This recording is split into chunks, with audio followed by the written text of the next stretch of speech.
Welcome to this session on the development of ICT startups and innovation ecosystems in Africa. I think we all understand that entrepreneurship is the key to the innovation of the future. And innovation in technology is essential to leapfrog Africa to the next stage. Now, there's a strong partnership between India and Africa that we've been celebrating for multiple years now. And the question becomes, how can we use this partnership to grow our ICT and innovation ecosystems? How can we give our entrepreneurs, especially tech-based entrepreneurs, a shot in the arm and a leap forward? As the continent has embarked on a journey towards accelerated innovation and economic development, it's evident that startup companies will fuel this growth. Now, allow me to introduce our panelists for today's session. And first, I'm going to introduce Mr. Anurag Vibhuti from TCOE India. And he will be representing a perspective of the Indian view. Please also allow me to welcome the investment director and fund manager from Bamboo Capital, Winnie Mwangi. I'll also welcome to the scene and to the stage Smart Africa's head of digital transformation, innovation, and services, Dr. Ralph Oyini Mbuna.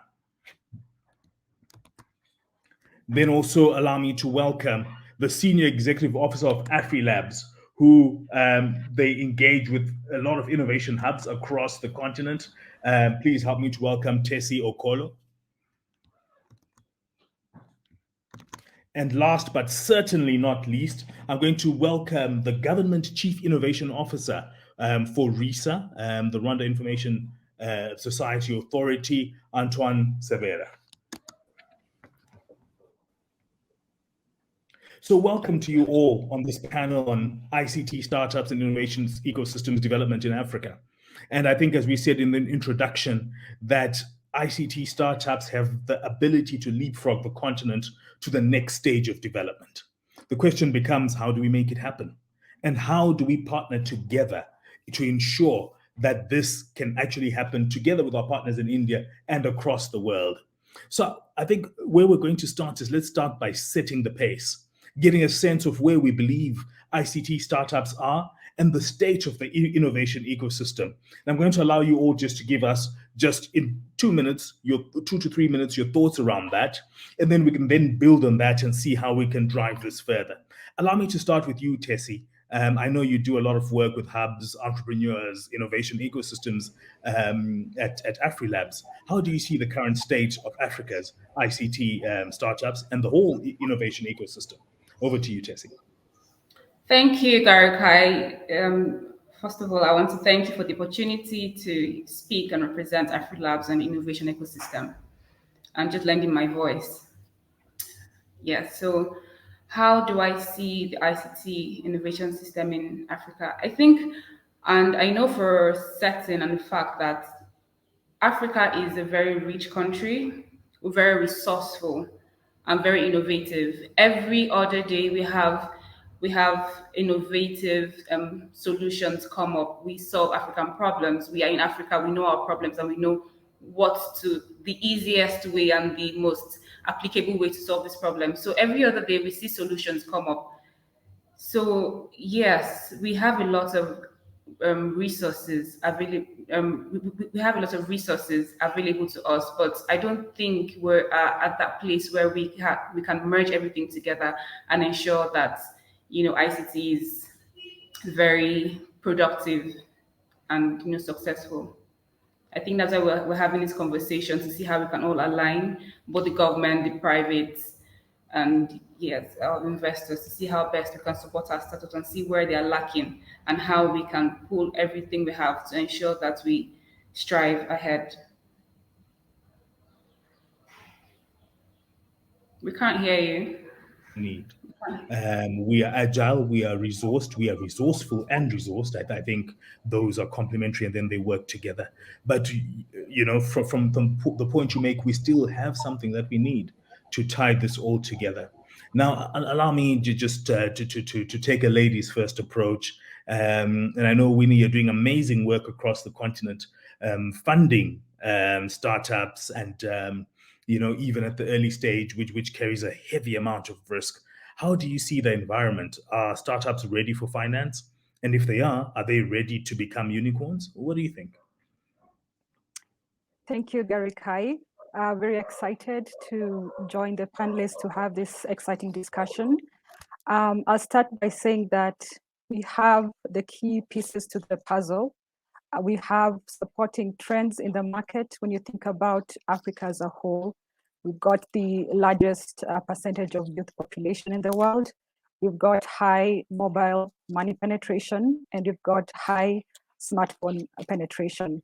So we have the tools to leverage on innovation, and we also have the drive, the entrepreneurial spirit, which we see quite a bit. I'll speak for the East African market, but obviously strongly in the West and South African market. And therefore, we've come across opportunities where entrepreneurs have thought outside the box to really come up with innovative ideas that you'd probably overlook and not consider them as being innovative, but it's simply, little tweaks of everyday processes by incorporating technology, whether it's USSD, whether it's mobile or web app. We've seen a lot of innovation coming through in the most simple ways to the most sophisticated ways. So I think the environment is ripe, very buzzy, very accommodative as well to investors who are looking to make a good return. And as you mentioned, Garikai, there's definitely high risk when you look to invest in these startups, which is why we need some level of support from regulators or governments to really come in and help de-risk some of these opportunities. Thank you. Thank you very much for that, Winnie. And I like the sense that you're upbeat about it all.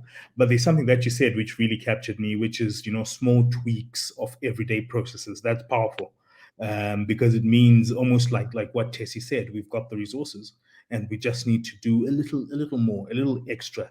Anurag, is that your experience? I know you've worked successfully with multiple startups, especially in the ICT space. What would your experience be? Thank you, Mr. Garikai.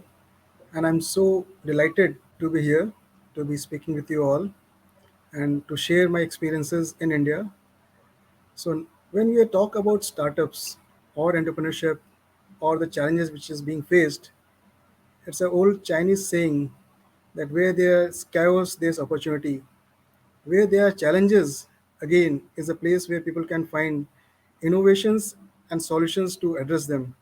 And we in India or in Africa are lucky that we have got so many challenges and there's so many opportunities for our young people or people who are young at heart to find innovations and solutions that can address those challenges. An entrepreneur or a startup, they only solve problems. Technology is just an enabler. Now the challenge here is who is the catalyst or who will be the catalyst? We all say that yes, a public-private partnership or where the government is the enabler or supports, the private industry comes in and nurtures such ideas at the grassroots level is the ideal way to go ahead. So maybe as we proceed ahead, I can share you some thoughts about and some, you can say, the solutions which we have been trying to configure to address these issues. Thank you. Thank you so much, Anurag, for that introductory statement. And I like the idea of solutions. I also like the sense that I think we are all generally feeling upbeat about the future. And I like that. Now I'm going to go to someone who I think we've worked with extensively over the years, and that's Antoine with RISA in Rwanda. And I know you've got a bird's eye view of what's going on, not just in Rwanda, but also across the continent. And I think in terms of your introductory remarks, I'm curious to hear what your take is. Antoine, over to you.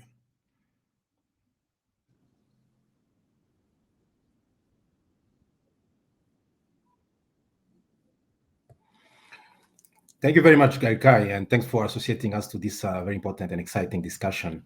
To answer your question, a lot has been happening across the continent. What we see is actually a more and more connected population. I would call them mobile native people. The first computer they get in their hand, most of the Africans, has been a mobile phone. Some moving also on the smartphone. So we're seeing also a young population, energetic, and the innovation stories have been happening here and there across the continent. In the financial service sector, we've seen innovation coming from Africa going to other continents with the likes of mobile money. We've seen some successful e-commerce. We've seen usage of drones in health, usage of drones around blockchain across the continent. So what I will see is we having the youngest population in the world, and the efforts of connecting more people, we stand really at a competitive edge if we are able to transform this asset that we have as a young population into a digital citizen. So exciting things are happening, some few unicorn already on the continent, and we can only see the trend going in the right direction. I'm liking the direction. Thank you so much, Antoine. I'm liking the direction that this discussion is going. I think it's maintaining a very positive, upbeat and tone in terms of our outlook for the future.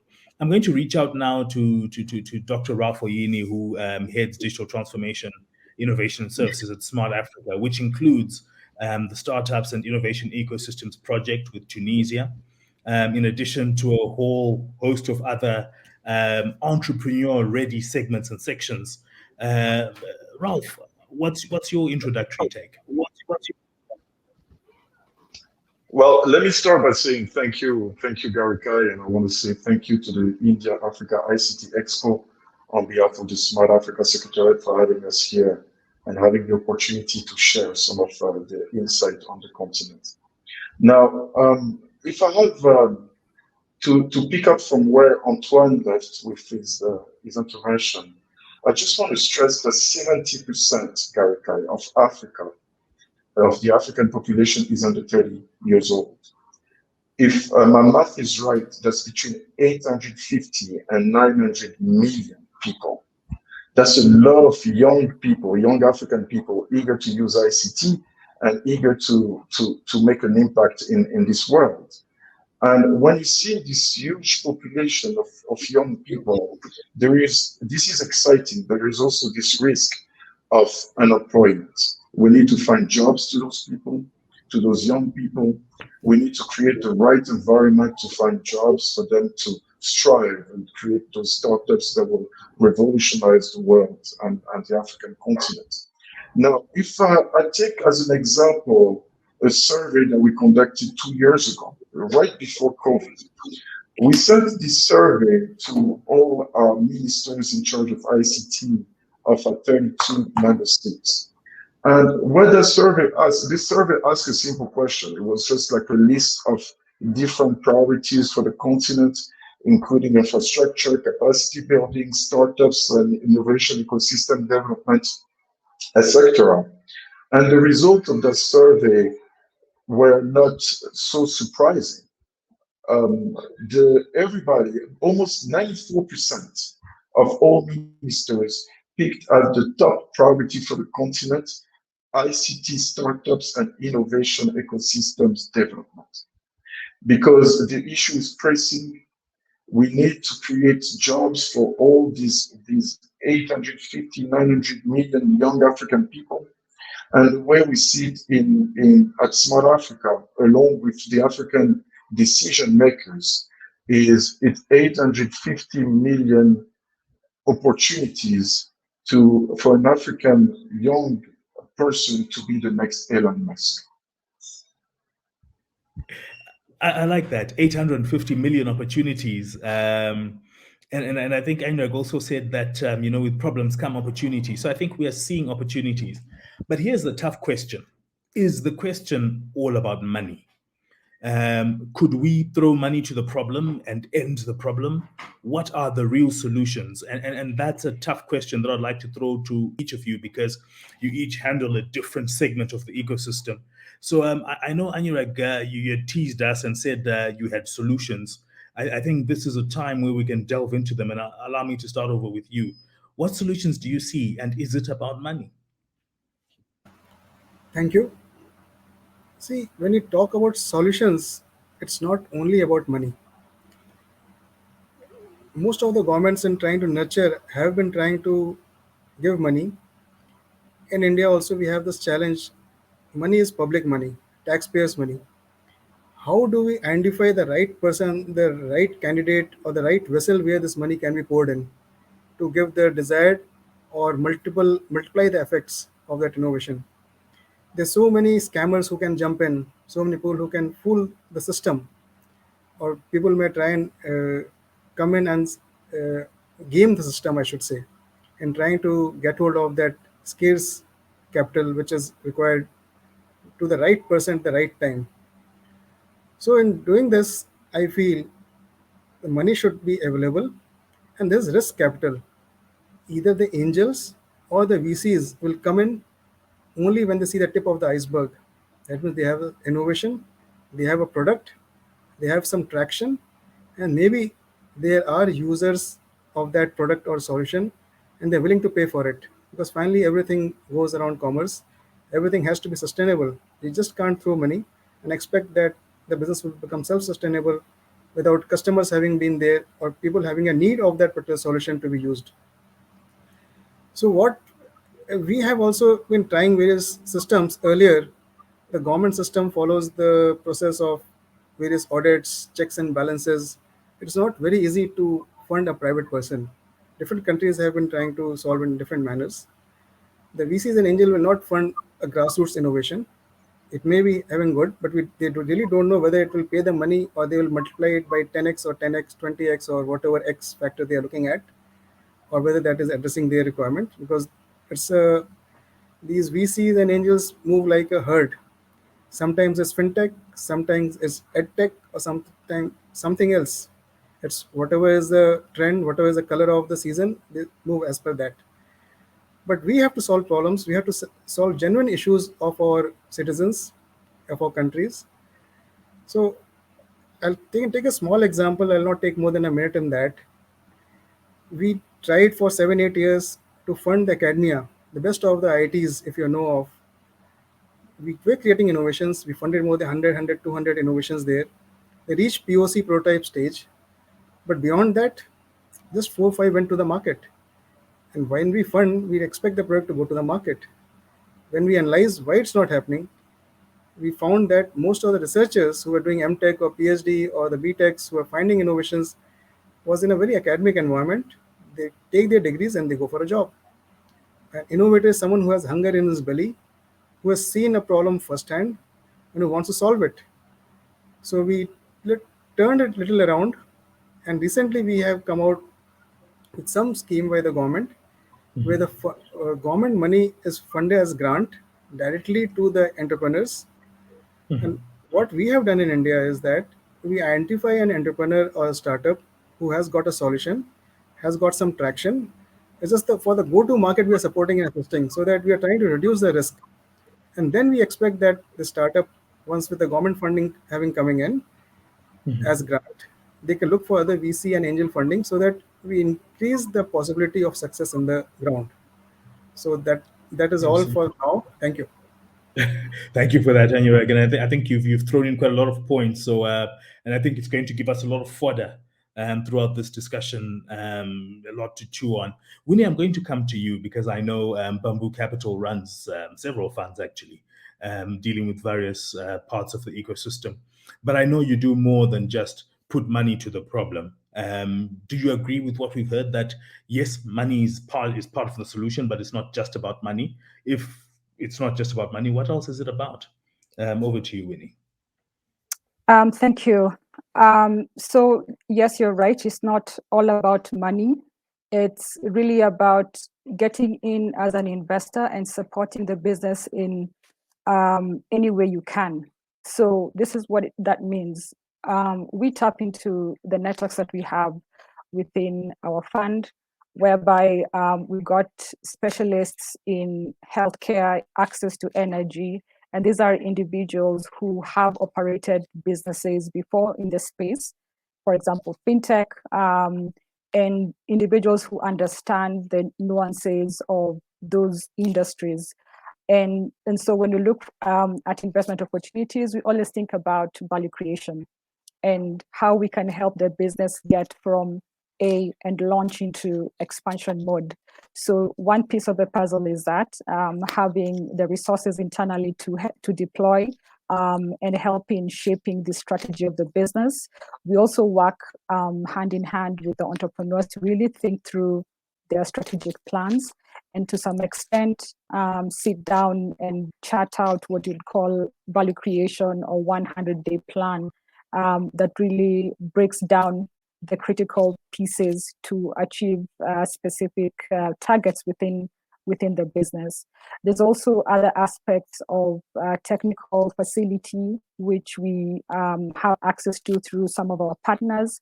And these tier facilities really come into fund parts of the business that are not commercial, but are also essential to help the business, achieve its expectations.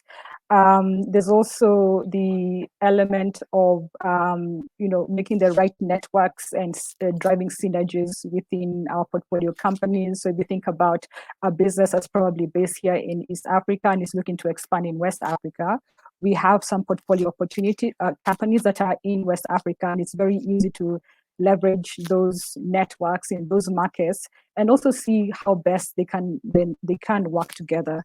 The other element we look at is impact. We are really big on impact. We apply an impact lens to the kind of businesses we look at, and to address the point around VCs will shy away, from the early stage businesses and almost look for companies that can give them 10x plus in a short period of time.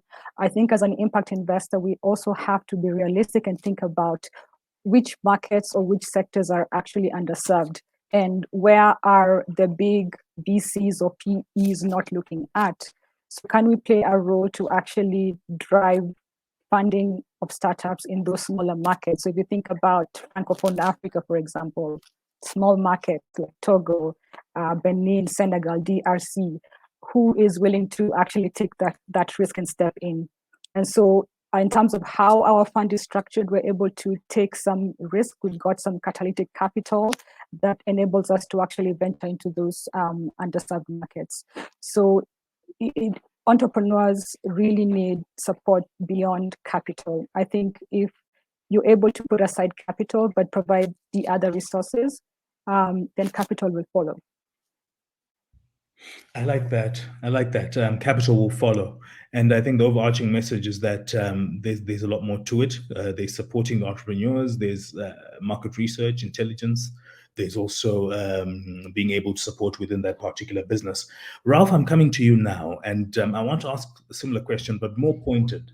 We understand that Smart Africa is supporting ICT startups across the continent through pursuing startup acts with member countries. And that, for me, talks to creating a conducive ecosystem. Talk us through these. What exactly are these startup acts, and how are they supposed to make a difference to startups who are coming up? Thank you, Garikai. That's a very good question. And in my previous intervention, I said that member states all kind of voted for startups to be like the #1 priority for the Smart Africa Alliance. And what we did 2 years ago is that we developed an ICT and innovation ecosystems blueprint for Africa.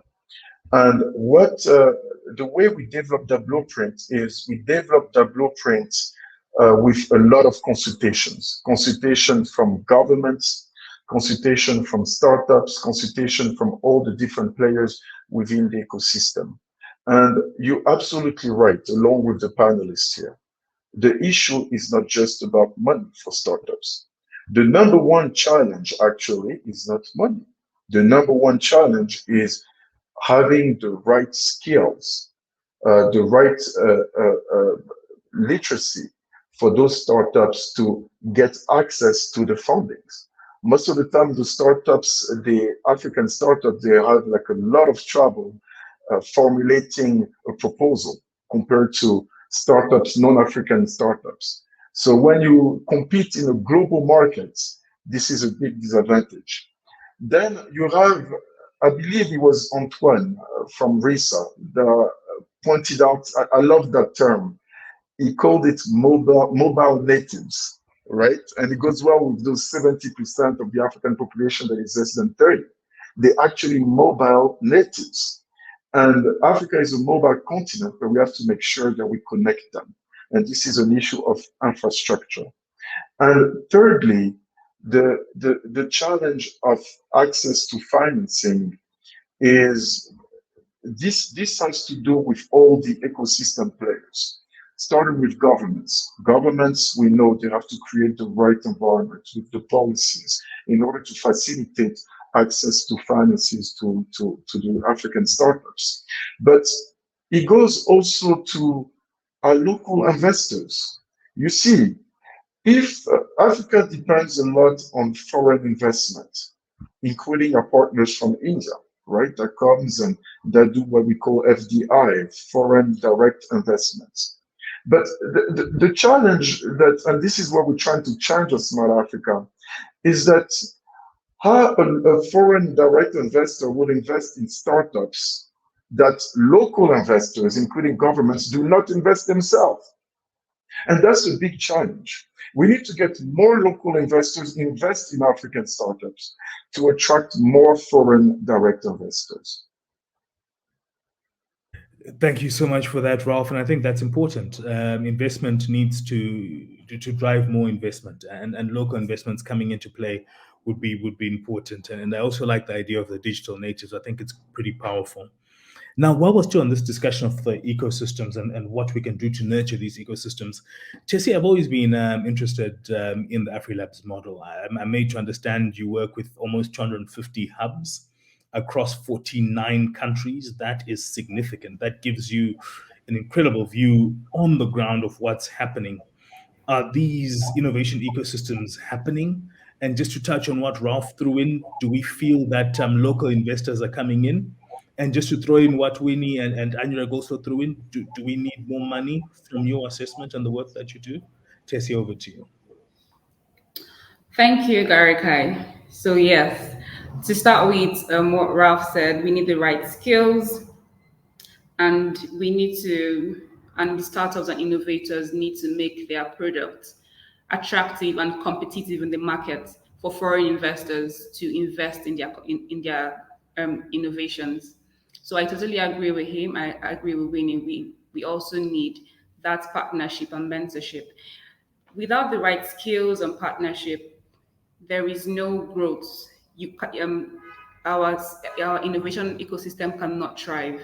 We have to be competitive. We're not creating products just for our country or the Africa for the African continent. We need to make our product. If you're for example, you're creating a mobile phone, what other phones are out there? Is it on the same level? Is it competitive in the market? Will foreign investors want to invest in your mobile phone or your app?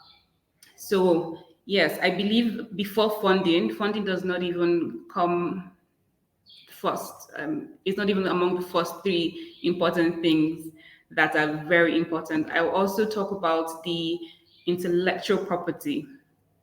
So a lot of startups are vaguely aware of the rights available to them on their intellectual property.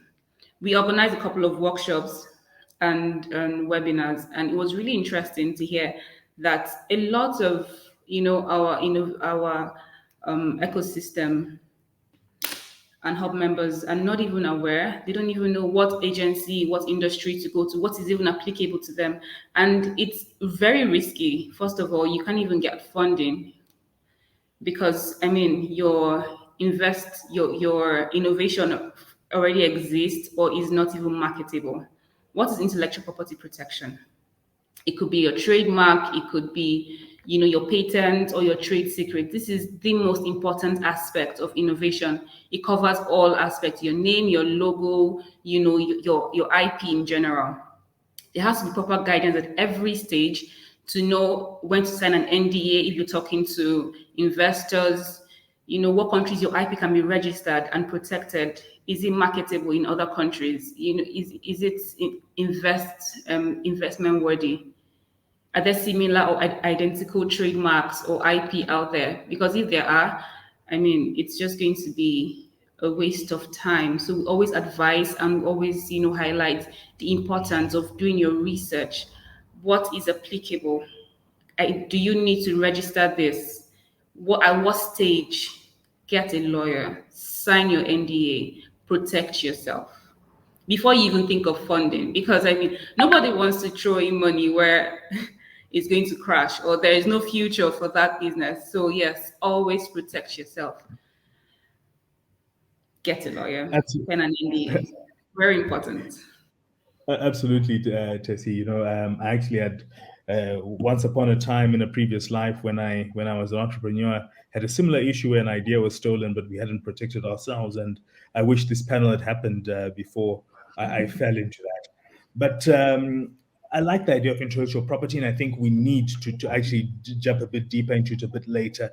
So, Anurag, if you can prepare, I'm going to ask you a question around that on our next round of questioning. But I want to jump to Antoine now. Now, you've got an amazing perspective, especially of the Rwandan innovation ecosystem, because I think it depends on the work that you do for it to be able to survive. Do you think that it's adequately supported? And I'd love to hear quite a bit about Rwanda, because Rwanda is considered largely a success story across the continent around startups and innovation ecosystems. Do you think it's adequately supported? What do you think about the discussion around money? And do you think it's got the necessary supports in terms of supporting skills, supporting mentorship, and things like that? Antoine, over to you. No, thank you for the great question. I think money is one of the key components, but it's not the only one. I think the most important aspect is I would call it culture, having a culture of innovation, and that is on the part of the startups, but also having a culture of innovation in the government. So we need to see how the two come together. That is where you see really where innovation will come from, and things will be addressed in terms of ecosystem. For successful implementation, we need to look at both the hard and the soft component of the ecosystem. In the past, we've seen a lot of government across the continent building innovation spaces here and there, but that was not enough. You need to also look at the soft part of it, the in addition to the hard, what I call the hard infrastructure. And that is about what this, I think Winnie discussed, mentorship being one of the critical one. That is an avenue for access to markets, access to network, and eventually access to funding. There's also policies that you put across to enable all those innovation ecosystem, and really creating a connected innovation ecosystem from the side of knowledge creation, which are the universities, the schools, where you create digital skills, effort into digital literacy, where we're trying to transform the majority of Rwandan into future consumers of the different digital products. So we are looking at it more in an ecosystem way. And of course, money being one of the key component of the whole ecosystem. And various things have been started, putting in place an innovation fund, different mechanisms that we are discussing with matching fund, but there's still some gap, especially for early stage. And this brings back to the culture of innovation. We need to allow ourselves to fail. Entrepreneurs are probably good at that. And we've seen great entrepreneurs all over the world who have failed many, many times before becoming successful. The question is now, are we getting governments that are willing to fail? Where you, as the Minister of Finance, you will put a certain budget and saying 90% of it will vanish, and then maybe only 10% of it that will be invested into startup will probably become a very successful stories. So key things for us is the culture of innovation and the culture of risk on both sides, not letting only the entrepreneur taking all the risk, but also seeing a government taking risk, financial risk, policy risk, regulatory risk, in things like sandboxes, so that together we are able to see very good innovation coming to the markets. Antoine, I really like that, the culture of innovation and allowing people to fail and using failing as a leverage for experience, as opposed to demonstrating that a person is worth nothing. Still with you, Antoine, what do you think about teaching entrepreneurship as early as schools? Do you think that contributes to this culture of innovation? Absolutely, absolutely. And it has to be taught at different levels. Also looking at some more informal ways. sometimes if it's your lecturer who has never done any startup that is teaching is very different than your peer, bringing in some success stories, young entrepreneurs who have tried, who have succeeded, who have failed, really giving them the voice. So I see this as being taught at different places across the education sectors, but using different means, not only looking at just teaching them in classes, but various ways, using social media, using different channels to really reach the majority of people who are maybe fearing to take the first step to become innovators or entrepreneurs. I think that's a powerful statement. I'm going to jump straight to Winnie on this one, because Winnie, I think you are in a fairly difficult position in that as when you manage funds, some of the funds are money from investors, and I think they from you they expect success. But what Antoine is saying to us is perhaps as we nurture entrepreneurs, we should therefore expect failure and not entirely punish failure, which then I would like to believe puts you in a difficult position where investors are expecting returns. How do you see that in terms of using failing forward as a way to support our entrepreneurs and our startups? I know it may be a bit of a difficult one. Yeah, you're right. It's a difficult one. But if you look at the investors who give us as a fund managers money to invest, they understand the asset class that we're investing in, right? Investing in VCs, that's high risk. And the way we approach it when we do our own internal fund model, we actually model in some failures. So we look at target funding that we need to deploy, and we'll say out of the X number of startups that we're looking to invest in the next 5 years, we expect X% to actually fail. So this is usually modeled into the fund model. But equally, what that means is that as we're looking to build a portfolio, we need to understand the risk nature of that portfolio. So we will take a risk and go into the earlier stage high risk startups, but at the same time, we'll balance that out to get into slightly more mature, less risky startups that will then, in the event that the early stage startups fail, then you'll have the returns that we achieve from the other startup compensating for that. So there's a good understanding from the investors' side, but as the fund managers, we take a cautious approach when we do our due diligence.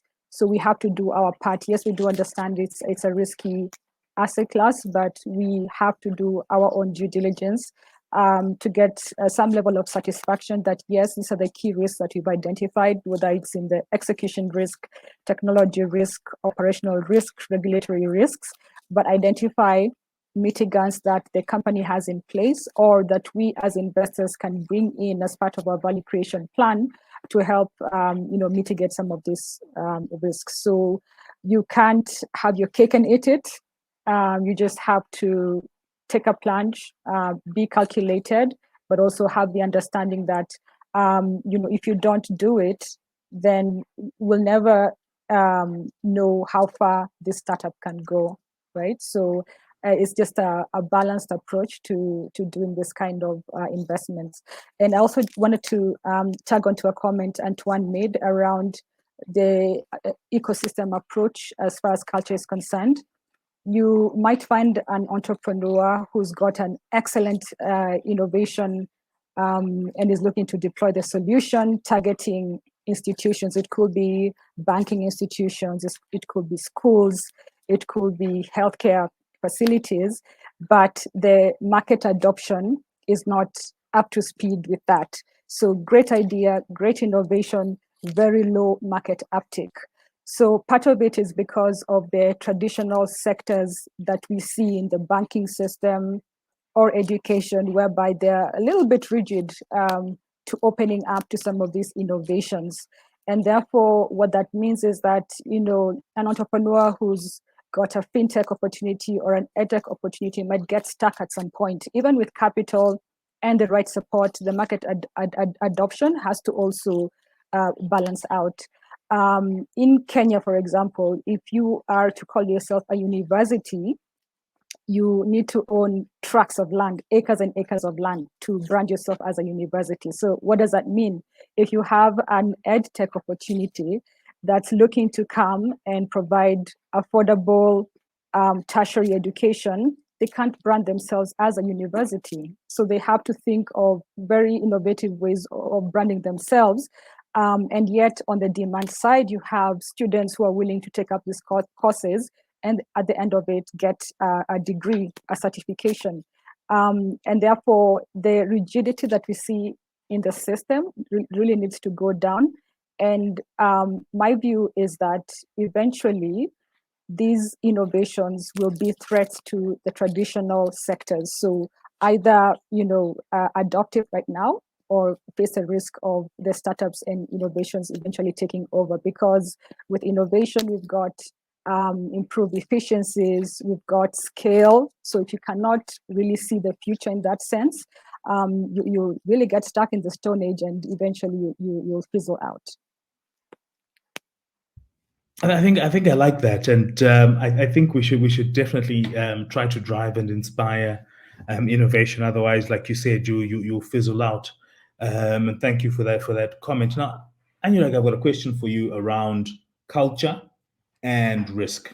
Do you think governments are willing to take the right risks to drive innovation? And when, from your experience, what has been done to spur that culture of innovation?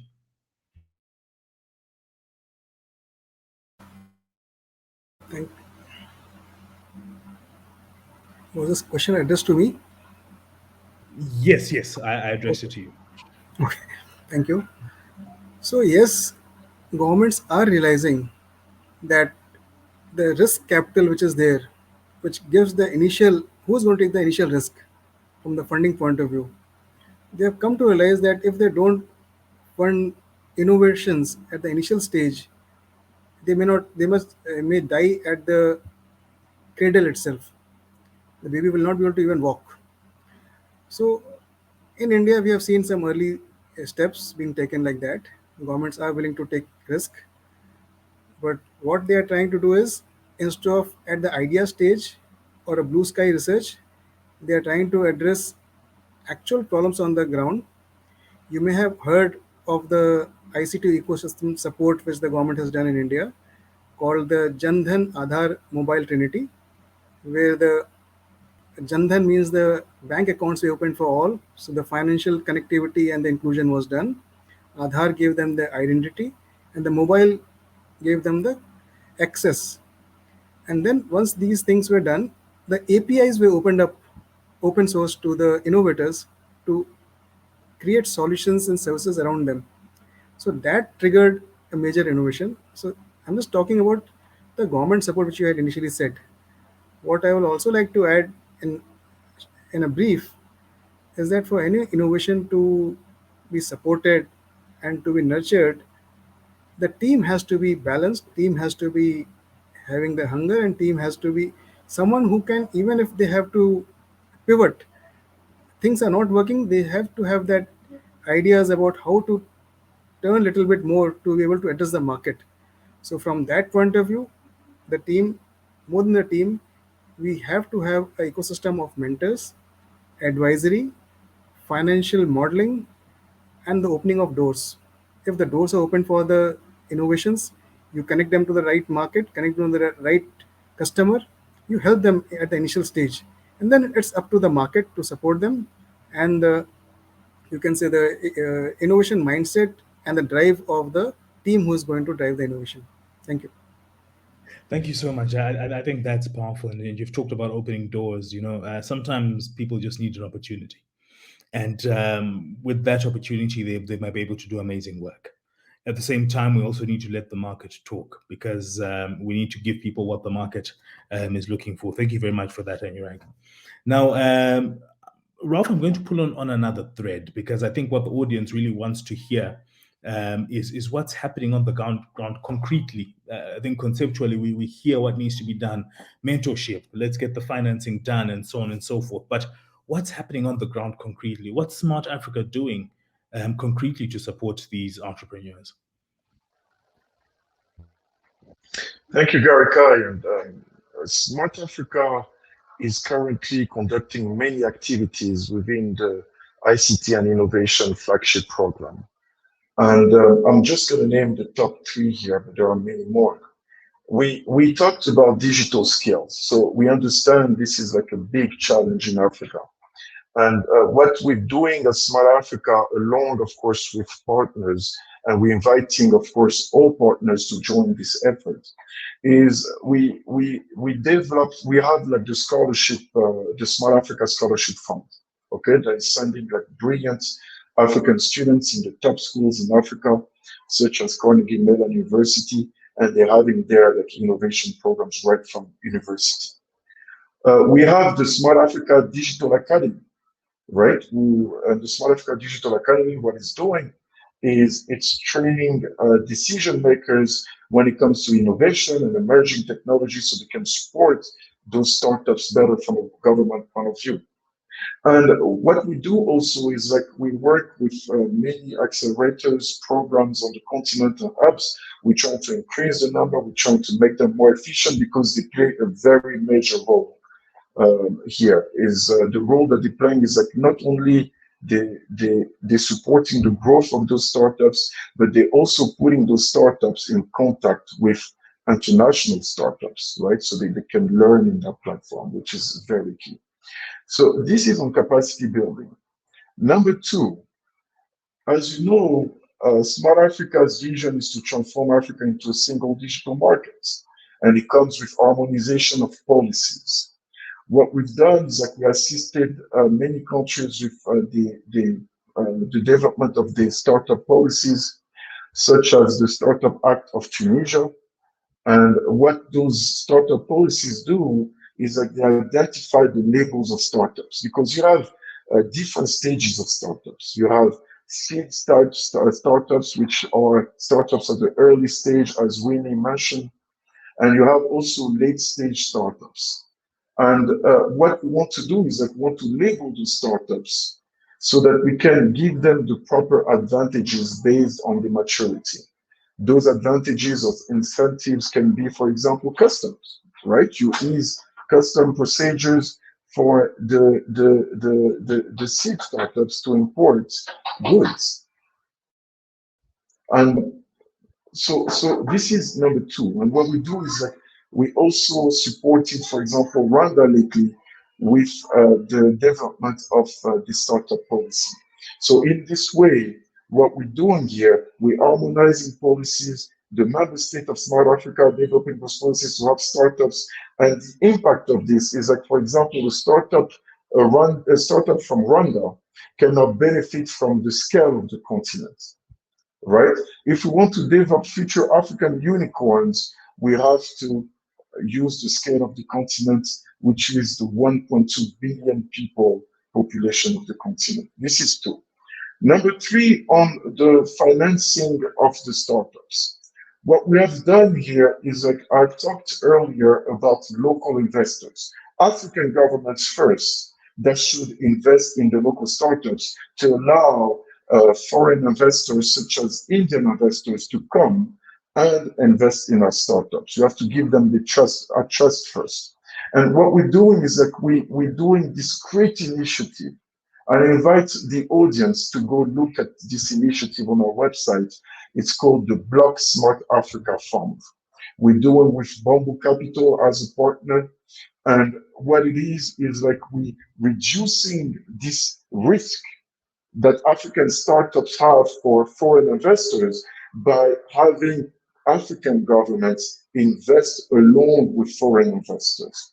And we believe this is the right investing model for African startups.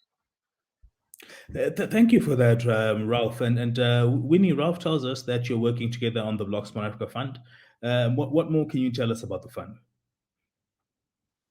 Yeah, absolutely. So the Block Smart Africa Fund really seeks to identify innovative startups across the continent that really fall within what we feel are key impact sectors that include education, when you think of EdTech, healthcare, when you think of health tech. We have ag tech focus as well as smart cities. So we really look for innovations that will go a long way into ensuring there's impact, and we look at impact in a couple of ways. So access to essential goods and services. Most of these innovations that have come up recently go towards addressing underserved markets that are unable to access some critical products because of the price point. And innovations, like I mentioned earlier, results in efficiencies and therefore ability to pass on the benefits to the consumer.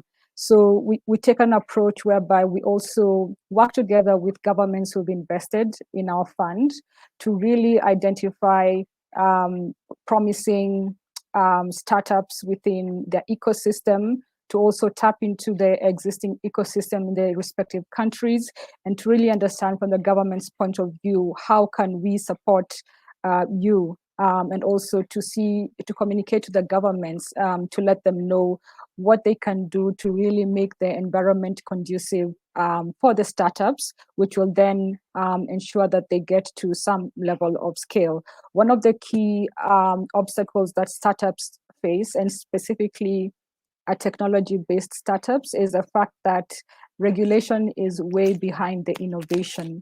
And therefore, even as the startups continue to grow and evolve, at the back of their minds, they're always thinking about, what about regulation and what does that mean? Worst case scenario, what if regulation comes in and says, look, this is not in line with what our expectations of entrepreneurs or businesses is, and therefore you must cease your business immediately. So the blood, sweat, and tears and investors' money coming in will definitely be affected. So you find that some investors will be wary of getting into investing in certain innovations because of lack of clear regulations. So what we do as a fund is really tap into the networks that we have within Smart Africa, and together with the governments who have invested in the fund, to see the best way of creating an enabling environment for these startups.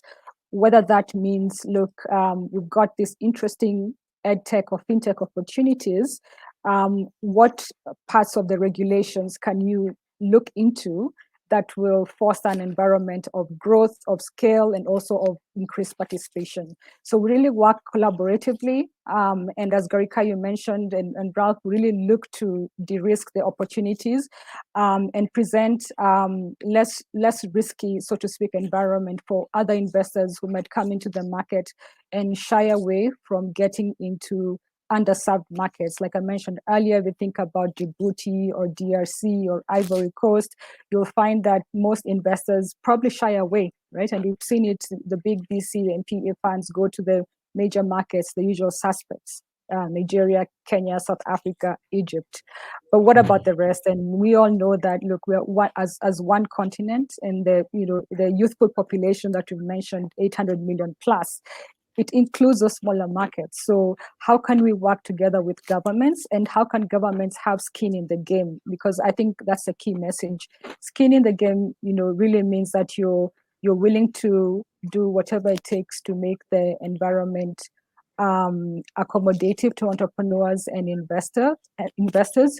You're willing to also support other businesses in the ecosystem that work with startups.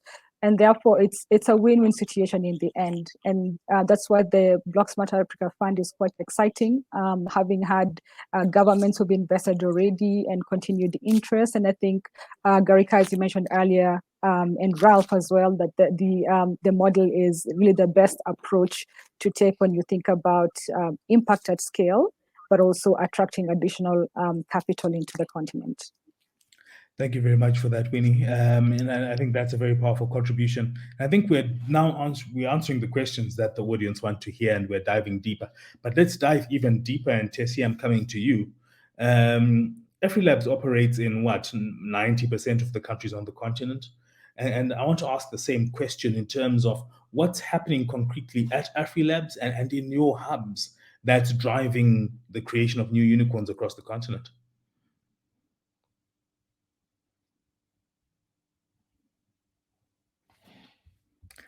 Sorry, I think you're on mute. Apologies. Okay, thank that's you. fine. Like we agreed on the last question, that funding is not the first approach to our innovation hubs, our innovation ecosystem. So at AfriLabs, over the years, we carried out research on African hubs' needs, capacity gaps, and best practices. Based on the research carried out, AfriLabs designed a program called the AfriLabs Capacity Building Program, which is being implemented currently.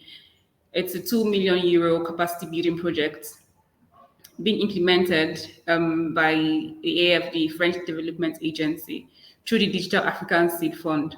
So the AfriLabs capacity building, it's strengthening hubs to have a multiplier effect to contribute to the growing African innovation ecosystem while increasing the percentage of successful and investment-ready startups on the continent, giving them access to funding, growth, knowledge.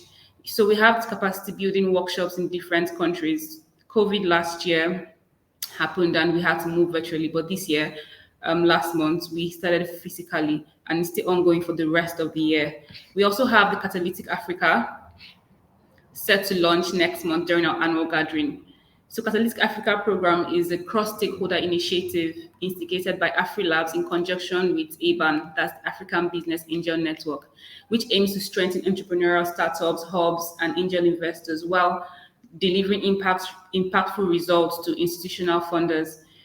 So we have the Catalytic Africa is a matching fund where we have startups, we have angel investors, and the startups, hubs in the AfriLabs networks, and angel investors at the ABAN network meet at this platform to invest in startups. While this is safe and has lower risk, is we have the platform. There's already a background check on these startups. So our hubs run checks and give quarterly, monthly reports on these startups and the investment in these startups. So these are ongoing projects at AfriLabs that we are embarking on to curb this setback. Thank you so much for that, Tessy. And it's being signaled to me that I think we are running short of time. So we've got government officials from India and the Indian ecosystem. We've got Africa's ecosystem and government officials. We've got entrepreneurs who are watching this particular segment with a keen interest. And I think what we can do is use our last words just to inspire them and just to say what we think they should do as next steps, something concrete. Antoine, I'm going to start with you. And you can pick anyone in the audience, whether it's the Indian government, African governments, or the startups. What's your word to them? What should they wake up and do tomorrow to give us a better sense or a better growth of our ICT ecosystems?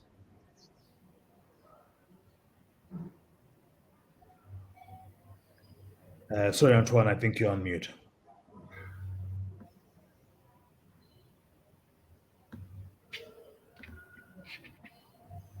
Sorry, my last word would be probably to, in line with what Winnie said, having skin in the game is really to look at government and entrepreneurs being really partners. We are all in this game. We shield some of the risk, and doesn't mean only financial risk. It's also policy risk. It's access to different systems with open data, policies, APIs, so that we enable the entrepreneur. So the key message is we are in to this game together. Have skin in the game. We're in this together. Thank you for that, Antoine. Mr. Vibhuti, I come to you with your vast experience and the experience that you've got. What's your final word for our audience? What should happen as they wake up tomorrow? What is it that will change the game? I think they should know that the governments have become much more aware and sensitive to the needs of the ecosystem and the entrepreneurs, young entrepreneurs. And they also know that not all the challenges and problems can be solved by the government. So that is a happy augury for them for the future. Thank you. Thank you so much. Not all problems can be solved by government. So sometimes the solutions come from the private sector. Sometimes they come from within yourself as well. So I think that's an important way to look at it. Winnie, I'm coming over to you. What are your final words in terms of the audience that we've got? What can they walk away with from your contribution? Over to you, Winnie. So to the governments, I would say invest in your continent. You are the only ones who have the power and leverage to do so. So find investors you can collaborate with, invest in the funds, and really help drive the ecosystem. To the startups, I'd also say you've got a bright future ahead of you. Be resilient and put yourselves out there, and go out and approach investors. There's never a wrong idea. Try your luck. You need to make that extra step and say, I don't have a polished technology solution. I don't have an investment deck that's 90%, but I've got something. So put yourself out there, pitch your opportunity. There's always a VC fund that's looking to listen and invest. If you shy away, then no one will know about you. And to the entire ecosystem, I'd also say find ways of supporting technology innovations. Really try and house them and try them out and carry out pilots to see how they can improve some of your business challenges. And to that, it really is a win-win solution for the continent. Let's put ourselves up ahead in the innovation map. Thank you. Absolutely. Thank you for that, Winnie. I'm sure after this, there'll be many people knocking on your door with their solutions. And absolutely, that's the right way to go. If you can't put yourself out there, you can't win. You have to be in the game to win it. So thank you for those powerful words. Tessy, I'm coming to you. What are your closing words to our government, our ecosystem, our startups? So to the government, I would say we need more enabling, implementable policies to enable our startups thrive. We are smart, resourceful, and we're very young generation in Africa. We are the youngest generation, and we're very resourceful. And we want to thrive in our country, in our continent, and we don't want to take this out. So please give us these policies, enable startups, registration process, access to funding, grants. Just make it a bit easier for startups to access and watch us thrive and change the world. Then to our startups, there are opportunities out there. Do your research, conduct your research. Like Winnie said, don't be afraid. Take the risk. You never can tell. You might be the next Elon Musk. Absolutely, you could be the next Elon Musk, and you could be changing the world for the better. Ralph, I'm coming to you. I think you've heard a comment that you've quite enjoyed. But what are your closing remarks to the audience that's listening today? Yes, Garikai, I'm going to address the whole ecosystem all at once. And what I'm going to say is, being this Pan-African organization that is Smart Africa, let me reassure you that all the ingredients are there in Africa to succeed. We have political will. As I mentioned during my intervention, the top priority for governments and decision leaders is ICT and startup innovation ecosystem development. We have an action plan with the blueprint, which is like a roadmap for the development of this ecosystem. We have a huge potential. As I mentioned, 70% of African population is less than 30 years old. That counts for 900 million opportunities to be the next Elon Musk. Yes. and finally, I believe that we have some nice solutions out of this panel to solve the challenge of access to finance. So all the ingredients are here. So let's work together so that we can create the right environment for African youngsters to succeed. Thank you so much for that, Ralph. Now, just allow me just to say that the panelists have been absolutely incredible. Your insights, the level of knowledge, and the vision that you have for the continent is amazing. If I could sit around with you for coffee over a couple of days, I'm sure I'd be a billionaire in no time. So just to say thank you so much for those insights. Thank you so much for the words that you've shared with us. And I think we appreciate it and would love to carry these discussions forward. Let not this discussion end here. and let it not end as a discussion. With what we've discussed, with the solutions we have all shared, let's do something about it. Because it's no point just talking and creating talk shops, but what's important is to do something about it. So you might find us knocking on your doors and saying, right, in that panel you said, let's do X, Y, let's do it. And then that's where, like Antoine and Winnie said, we put skin in the game. That's what, as Mr. Vibhuti said, we are finding solutions, not necessarily waiting for governments. Like Tessy said, and Ralph as well, we've got the resource. We are the resource. So I think out of this panel, we've come out with some very strong solutions, very strong recommendations for Africa's ICT startups and innovation ecosystems. I thank graciously the moderators that we have, and I thank the organizers greatly as well. Thank you so much for the support over this panel, and I wish all our delegates a good day and a good conference going forward. With that, allow me to close this panel and to thank all the parties involved. Thank you very much. Thank you. Thank you. Thank you. Thank you. Thank you, everyone. So much.